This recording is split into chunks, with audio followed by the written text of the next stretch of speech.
২০০৭ থেকে ২০০৯ সালে জাপানে মিডল এইজের ছেলে মানুষের মৃত্যুর সংখ্যা বেড়ে যাচ্ছিল। মৃত্যুর সংখ্যা বেড়ে যাচ্ছিল বলতে আমি কিন্তু বোঝাচ্ছি না যে একদিনে ২০ থেকে ৩০ জন, কিন্তু অ্যাটলিস্ট চোখে পড়ার মতো। তবুও পুলিশ এখানে এভিডেন্সের অভাবে এই ডেথগুলোকে কিছু কিছু সময় সুসাইড, আবার কিছু কিছু সময় ন্যাচারাল ডেথ হিসাবে আখ্যায়িত করছিল। কিন্তু এর পেছনে অনেক বড় একটা রহস্য লুকানো ছিল। আসসালামু আলাইকুম এবং hello everyone, I am Nishad from the ইজিনা গার্ল। আপনাদের সবাইকে ওয়েলকাম জানাচ্ছি আমাদের মাঝরাতের গল্পের নতুন এপিসোডে। If you are new in my channel, আর আপনি যদি এই মাঝরাতের গল্প সম্পর্কে জানতে চান, তাহলে আগে থেকে আপনাকে ওয়ার্নিং দিয়ে রাখছি, এই এপিসোডগুলোতে আমরা কিন্তু সব ধরনের true crime, documentary, true cases, graphics details নিয়ে কথাবার্তা বলি। সো আপনি যদি এমন কেউ হয়ে থাকেন যার কাছে এই ধরনের ঘটনাগুলো একটু সংবেদনশীল, তাহলে I will request you to skip this video. And to my old junkies, hello guys, welcome back after a long time. So আমরা আর দেরি না করে let's start our today's case.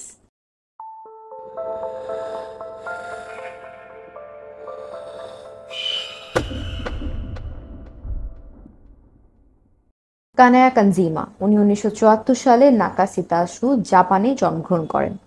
তার বাবা ছিলেন, এদেরকে পেশায় নোটারি বলা হয়। নোটারি হচ্ছে ওই সব লোকজন যারা লিগালি পারমিশন পাওয়া কিছু লোকজন, যারা কিনা ডিডস দেন বিভিন্ন ধরনের লিগাল ডকুমেন্টস হ্যান্ডেল করে অ্যান্ড অল। এবং তার মা ছিলেন একজন পিয়ানো লাভার বলতে পারেন। সো তার মেয়েও তার এই পিয়ানোর শখটাকেই দেখতে দেখতে বড় হয়েছিল এবং এটার উপর একটা মাস্টার্সও সে করেছিল। সে বিভিন্ন বড় বড় প্রোগ্রামে এই পিয়ানো বাজিয়ে অনেক পুরস্কারও পেয়েছিল।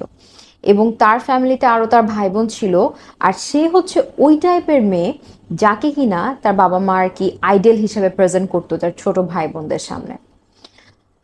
তার ছোটবেলা ওয়াজ ভেরি নর্মাল, আমাদের ব্রাউন প্যারেন্টসদের মতো ওর ফ্যামিলিতেও অনেকটা স্ট্রিক্টনেস ছিল বলতে পারেন। যেমন তার বাবা যেমন বলেছে যে এই স্ট্রিক্টনেসটার কারণ হচ্ছে যাতে তাদের পড়াশোনার একটা পরিবেশ তৈরি হয়, কারণ আমরা জানি ওয়েস্টার্ন কান্ট্রির বাচ্চাদের মতের বিরুদ্ধে কাজ করা যায় না, তারা যেভাবে ইচ্ছা সেভাবে চলতে পছন্দ করে। বাট তার পছন্দ ছিল তার বাচ্চা কাচ্চা পড়াশোনা করবে, ভালো জায়গায় যাবে অ্যান্ড অল। এই স্ট্রিক্টনেসের আর একটা জিনিস হচ্ছে তার বাবা এই পকেট মানির ব্যাপারে খুব স্ট্রিক্ট ছিল, যেটা কিনা কেনার একদম অপছন্দ ছিল। দো কেনা ওয়াজ আইডল টাইপ, বাট স্টিল তারও কিছু পছন্দ অপছন্দ থাকতে পারে। সে পিয়ানো বাজানোর সাথে সাথে কুকিংয়েও অসাধারণ এক্সপার্ট ছিল এবং তার সাথে তার আরেকটা শখ ছিল, সেটা হচ্ছে অনেক দামি ব্যাগস, দামি ড্রেস অ্যান্ড একটু স্পয়েল কিডসদের মতো চলাফেরা করা। কিন্তু যেহেতু তার পকেট মানিটা খুব অল্প ছিল, যার জন্য কিনা তার এই শখটা পূরণ করা একটু কষ্টের ব্যাপার ছিল। আর তার এই শখটা পূরণ করার জন্য সে খুব ছোট বয়সেই তার বাবার পকেট মারে এবং তার বাবার পকেট মেরে এক না দুই না $21,000 গায়েব করে ফেলে। অ্যান্ড গায়েব করার সাথে সাথে ওই টাকাটা সে সুন্দর করে উড়াইও ফেলে। সে অনেক নামি দামি ব্র্যান্ডের ব্যাগস এবং ড্রেস কিনেই টাকাগুলো শেষ করে ফেলে। এটার পরে তার বাবার সাথে এটা নিয়ে কোনো ঝামেলা হয় নাই, বিকজ সে অন্য কোথাও তার খরচ করে নাই, যাই হোক। বাট তার বাবার স্ট্রিক্টনেসটা আরও বেড়ে যায় এবং সে এই জিনিসটাকে একদম নিতে পারতেছিল না, কারণ তার কাছে মনে হয় যে তার এই পকেট মানির যে মাধ্যমটা এটাকে আরো ইনক্রিজ করতে হবে। এবং এই জন্য সে খুব ছোট বয়সে, তার বয়স যখন মাত্র 15 থেকে 16 বছর, তখন সে অনলাইন ডেটিং অ্যাপে ইনভলভ হয়ে যায়। জাপানে খুব মানে প্রচলিত একটা প্রথা হচ্ছে মিডল এইজের লোকরা, যারা ম্যাক্সিমাম ধরা যাবে ডিভোর্সি, অর যেহেতু জাপানের কালচার সম্পর্কে আমরা জানি যে তারা খুব কাজ নিয়ে ব্যস্ত থাকেন, বিয়ে করতে চায় না, একটা এইজের পর তারা খুব লোনলি হয়ে যায়। সো এই টাইপের মানুষজন, তাদের অনেক টাকা বা তাদের কোনো জীবন সঙ্গী নাই, এই ধরনের একটা অবস্থা। সো এই টাইপের মানুষজনের একটা অ্যাপ থাকে যেটার মাধ্যমে তারা এই ছোট ছোট বাচ্চাদেরকে আর কি ইউজ করে বলতে পারেন ফর অ্যাজ আ পার্টনার। এই ডেটিং অ্যাপটা কিন্তু শুধুমাত্র ইন্টিমেসির ব্যাপারেই আর কি প্রচলিত এমন না। এই ডেটিং অ্যাপে আপনি এমন একজনকে অ্যাপয়েন্ট করতে পারেন যার সাথে শুধু আপনি বসে বসে কফি খাচ্ছেন। সো এই অ্যাপগুলো এই ধরনের, ক্লায়েন্ট যেরকম চায় সেভাবেই আপনাকে ডিল করতে হবে। সো ক্যানিয়াও এই ধরনের একটা অ্যাপে ইনভলভ হয়ে যায়। বাট সে জাপানের তথাকথিত যে বিউটি স্ট্যান্ডার্ড আছে সেই বিউটি স্ট্যান্ডার্ডের মতো একদমই ছিল না, যার জন্য কিনা তার প্রচুর এডিট করতে হতো পিকচার অ্যান্ড অল, এই জন্য তার আর কি এই অ্যাপটাতে খুব একটা লাভ হচ্ছিল না। অনেক দিন পরে তার একটা অনেক বয়স্ক লোকের সাথে দেখা হয়, 91 ইয়ার্স ওল্ডের, এবং সে তাকে ইন্সপায়ার করে যে তার একটা অনেক রিচ ফ্রেন্ড ছিল তার কাছ থেকে কার্ড চুরি করতে, এবং সে ওই কার্ডটা চুরিও করে এবং সেখান থেকে 80,000 USD উঠায় ফেলে। অ্যান্ড এটার জন্য ধরাও খায়, কিন্তু ওই লোকটার শাস্তি হয়, বাট তার শাস্তি হয় না, অ্যাজ সে তখনও নাবালিক থাকে। তারপরে সে স্কুল শেষ করে এবং স্কুল শেষ করার পর সে অনেক ভালো একটা ইউনিভার্সিটিতে টোকিওতে শিফট হয়ে যায় টু স্টাডি ইন ইকোনমিক্স। কিন্তু কিছুদিন পড়াশোনা করার পরই সে দেখে আসলে পড়াশোনা তার জিনিস না। সে যখন পড়াশোনা করতো তখন কিছু পার্ট টাইম জব করতো, ওয়েট্রেস হিসাবে অ্যান্ড আদার, লাইক তখন স্টুডেন্টরা যে জব করে সেসব জব করতো। কিন্তু ওই সব জব থেকে তার পার ডে আসতো মাত্র $20, যেটা কিনা তার জন্য একদমই সাফিসিয়েন্ট না। সে খুব ছোট্ট একটা অ্যাপার্টমেন্ট রেন্ট নিয়েছিল, যেটা কিনা তার সব থেকে অপছন্দ ছিল, এবং সে ট্রাই করতো যে কিভাবে আর্নিং সোর্স বাড়ানো যাবে এবং আমি এই অ্যাপার্টমেন্ট থেকে অ্যাটলিস্ট বের হইতে পারবো। এরপরে সে জড়িত হয়ে যায় অনলাইন স্ক্যামিংয়ে, অনলাইন ফ্রডের যে কাজগুলো আমাদের যেমন ছিল বিকাশ, ওদেরও তখন অন্য টাইপের স্ক্যামিং ছিল। কিন্তু এরপরে সে আবার ধরা খায় এবং সেই ধরা খাওয়ার জন্য একটা ভালো অ্যামাউন্টের প্রভিশন টাইম তার কাটাতে হয়। অলমোস্ট 5 বছর এই প্রবেশন টাইমটার পর সে যখন আবার জেলখানা থেকে ফেরত আসে, তখন সে প্ল্যান করতে থাকে যে কি করলে তার লাইফস্টাইলটা চেঞ্জ হবে। সে অ্যাগেন অনেক কাজকর্ম করতো, লাইক ওয়েটার হিসেবে কাজ করতো, বুককিপার হিসেবে কাজ করতো, অনেক কাজকর্ম করতো, কিন্তু তাতেও তার খুব একটা গতি হচ্ছিল না, এবং সে তার ওই ছোট্ট রেন্টেড বাসা থেকে বের হতে পারতেছিল না। এখন তার মাথায় আসে যে সে এখন সবগুলাতে যায় চুরি করবে, এবং সে চুরিও করে এবং সে ধরাও খায়। বাট সামহাও সে কিভাবে যেন এখান থেকে মানে বেঁচে আসে, তার কোনো শাস্তি হয় না, but I don't know, somehow আর কি। তারপর সে প্ল্যান করে যে সে, ওই যে বলছিলাম না সে অনেক ভালো রান্না করতে পারে, তো সে প্ল্যান করে যে সে হচ্ছে রান্না বান্না করে ছেলে মানুষের মন জয় করবে। কেন? কারণ ওই যে বললাম জাপানের যে বিউটি স্ট্যান্ডার্ডটা সেটার সাথে তার খুব একটা যাচ্ছিল না। তার ওজন ছিল 220 পাউন্ড এবং তার উচ্চতা ছিল 5 ফিট, যেটা কিনা মানে কোনোভাবেই জাপান বা কোরিয়ান বিউটি স্ট্যান্ডার্ডের সাথে যায় না।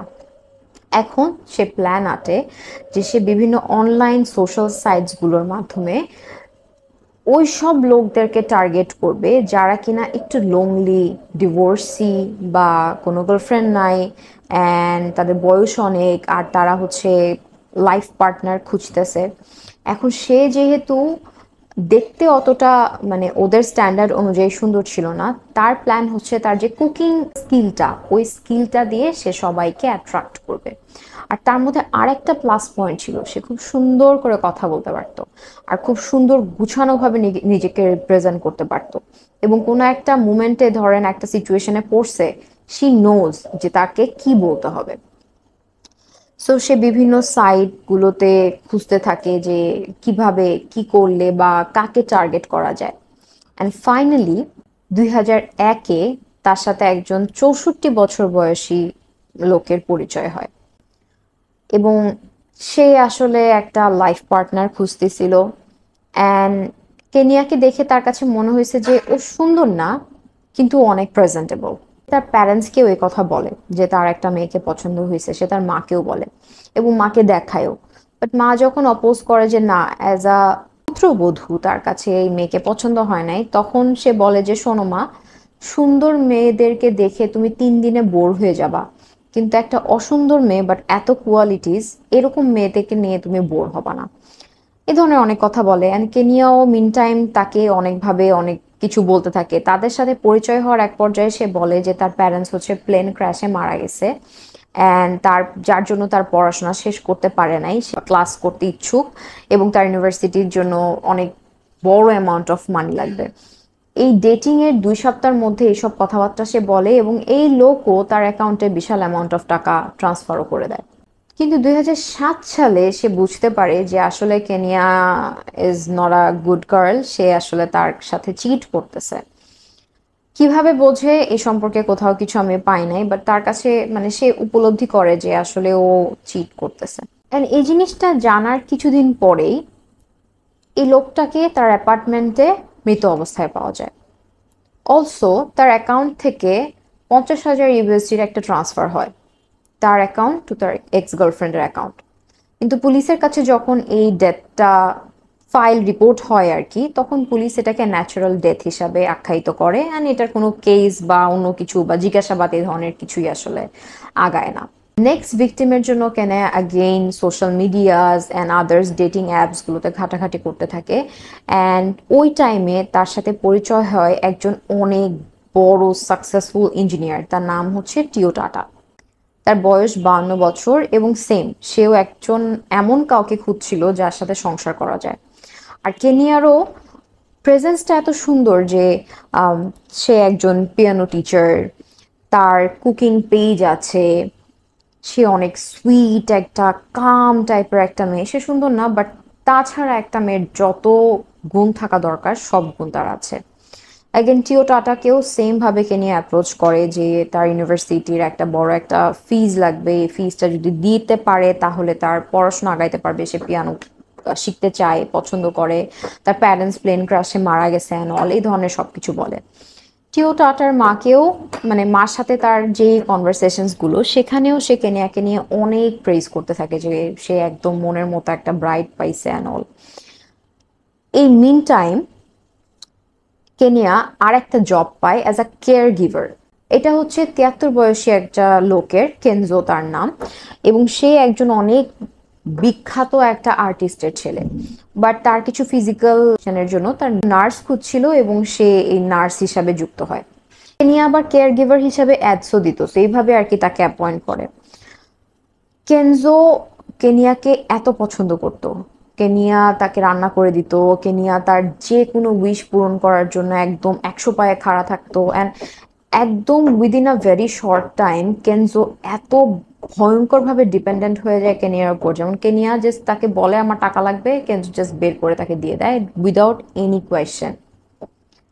কিন্তু কেনজো আবার মাঝে কোমায় চলে যায়, আর যখনই কিনা কেনজো কোমায় চলে যায়, কেনজোর বাসায় যত এক্সপেন্সিভ পেন্টিংস থাকে সব পেন্টিংস গুলো কেনিয়া সেল করে দেয়। কেনজো এখানে হচ্ছে তার বাসার যে চাবিটা, সেই চাবির ডুপ্লিকেট কিজ আবার কেনিয়াকে দিয়ে দেয়, যার জন্য যখন সে কোমায় ছিল তখন তার বাসায় একদম ফ্রি অ্যাক্সেস ছিল, অ্যান্ড সে তার যা করার সে করে ফেলে। ইন টাইম টিও টাটা কেনিয়াকে বিয়ে করার জন্য তার বাসায় আর কি জানায় এবং তাকেও প্রস্তাব দেয়। এটা হচ্ছে 2009 সালের কথা। ওই টাইমে টিও টাটাকে আর কি কেনিয়া বলে যে আমি তোমার অ্যাপার্টমেন্টে আজকে আসবো, আমরা আজকে একসাথে ডিনার করব। সো তার fiancée was like of course আসো। তখন কেনিয়া তার বাসায় যায় এবং তার সাথে দুটো স্টভ, চারকোলস, অনেক স্লিপিং পিলস নিয়ে যায়, সাথে তার ফুডে ওই স্লিপিং পিল অ্যাড করে। তারা খাওয়া দাওয়া করে। খুব অল্প সময়ের মধ্যেই তার যে ভিকটিম সে অজ্ঞান হয়ে যায়, এবং সে যখন অজ্ঞান হয়ে যায় কেনিয়া তখন সব দরজা জানালা এভরি হোলস সব কিছু বন্ধ করে এবং স্টপ ধরায় দেয় চারকোল দিয়ে, এবং সে ওখান থেকে বের হয়ে আসে। আর এই যে বের হয়ে আসে এরপরে তার এক ওয়ার্কার অনেক টেনশনে পড়ে, 5 দিন ধরে তার কোনো দেখা সাক্ষাৎ নাই, সে অফিসে আসে না। সো তার ওয়ার্কারটা তার বাসায় অ্যাকচুয়ালি দেখতে যায় যে সে আসলে কই আছে, অ্যান্ড তখন তার ডেড বডিটা সে আবিষ্কার করে। পুলিশ কমপ্লেন করে, পুলিশ আসে, পুলিশ তাকে পোস্টমর্টমের জন্য নিয়ে যায়, অ্যান্ড তেমন কোনো কিছু যেহেতু পায় না, পুলিশ এটাকে অ্যাক্সিডেন্ট বলে। তার ফোন দেখে, ফোনে দেখে যে সে মাত্র 3 জনের সাথে কন্ট্যাক্ট করে রেগুলার, একটা হচ্ছে কেনিয়া, সেকেন্ড হচ্ছে তার সিস্টার, এবং থার্ড হচ্ছে তার মা। তো সবাইকে জিজ্ঞাসাবাদ করতে থাকে। কেনিয়াকে যখন জিজ্ঞেস করে তখন সে বলে যে হ্যাঁ ওর সাথে আমার সম্পর্ক ছিল, বাট আমি আসলে বিয়ে করতে চাচ্ছিলাম না, অ্যাজ ও বিয়ে করতে চাচ্ছে এই জন্য আমি ওর বাসায় গিয়েছিলাম টু টেল যে আমি আসলে রেডি না। তখন পুলিশ এটাকে ন্যাচারাল অ্যাক্সিডেন্ট থেকে এটাকে বানায় দেয় যে সে আসলে সুইসাইড করছে, এবং কেস ওখানে ক্লোজ হয়ে যায়।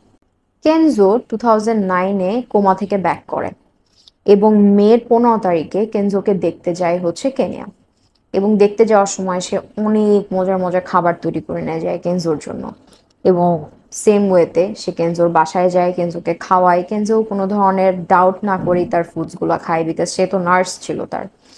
কেনজো অজ্ঞান হয়ে যায় এবং সেম ভাবে যেভাবে সে টিও টাটাকে মার্ডার করেছে সেম ভাবে সে এইখানেও সেম কাজ করে।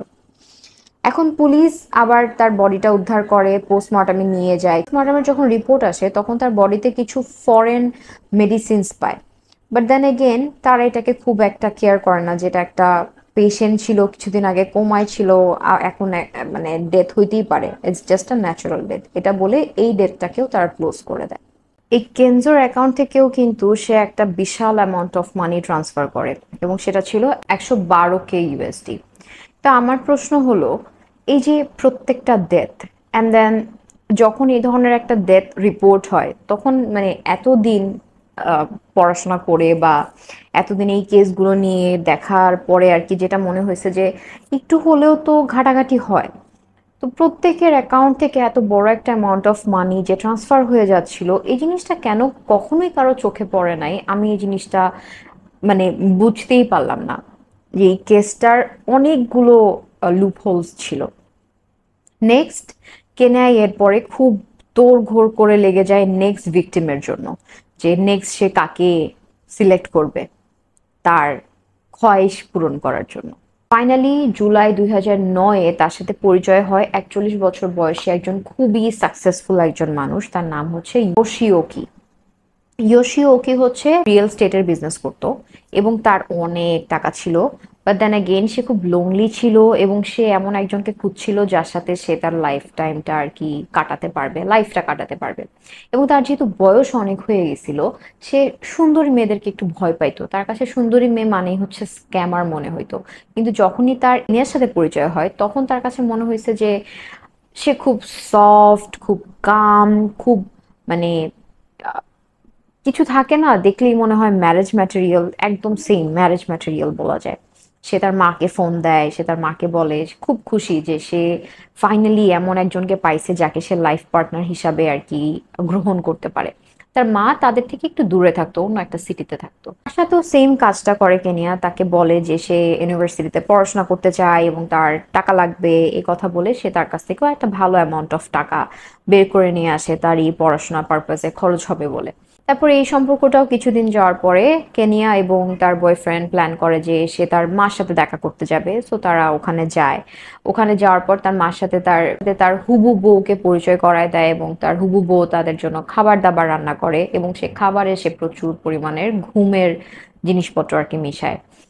তো তারপরে খানা দানা খাওয়া হয়ে যায়, তারা দুজন আবার মুভ ব্যাক করে তাদের টাউনে। গাড়ি চালাতে চালাতে হঠাৎ করে তার মনে হয় যে ভালো লাগতেছে না, ইয়োশিওকির মনে হয় যে তার ভালো লাগতেছে না, একটু স্ট্রেঞ্জ লাগতেছে, একটু ঘুম ঘুম লাগতেছে।